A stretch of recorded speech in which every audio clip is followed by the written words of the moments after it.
What do the general masses do regarding the use of alcoholic sanitizers? Is ruling on isopropyl alcohol and ethyl alcohol same as it? Brother Muhammad Salman, my view and my opinion is in accordance to the opinion of many ulama, is that alcohol sanitizers is permissible to use because they are not the same as khamar. According to our opinion, they are not the same as khamar, which is mentioned in the Holy Quran, so that they are not impure. And in the times of zaruriyat, in the times of need, to use alcoholic sanitizers becomes important to save life, to keep people, to make sure that the virus doesn't spread. Alcohol destroys 99.5% of viruses. If this alcoholic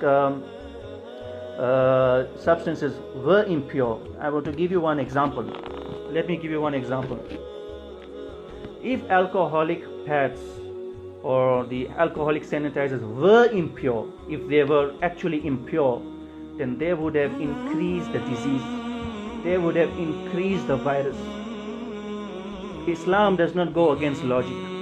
They kill the virus, and these alcohol pads are applied on the skin before a doctor gives an injection. Why?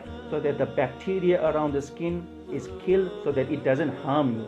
If they were impure really, they would have increased the disease, but it doesn't happen. So this is just my understanding. Many people can disagree with that, but this is just my understanding, and there is ikhtilaf in this view. There is differences of opinion regarding alcoholic sanitizers, but in my view it is permissible, and wuzu is done, your namaz is valid, because it is the times of need.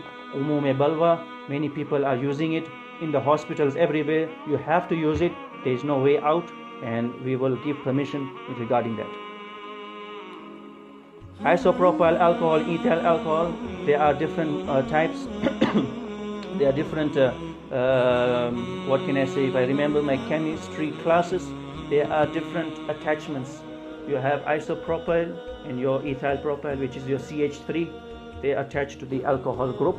Remember, alcohol itself is not interpreted as khamr according to the Holy Quran in this opinion, and hence it is permissible.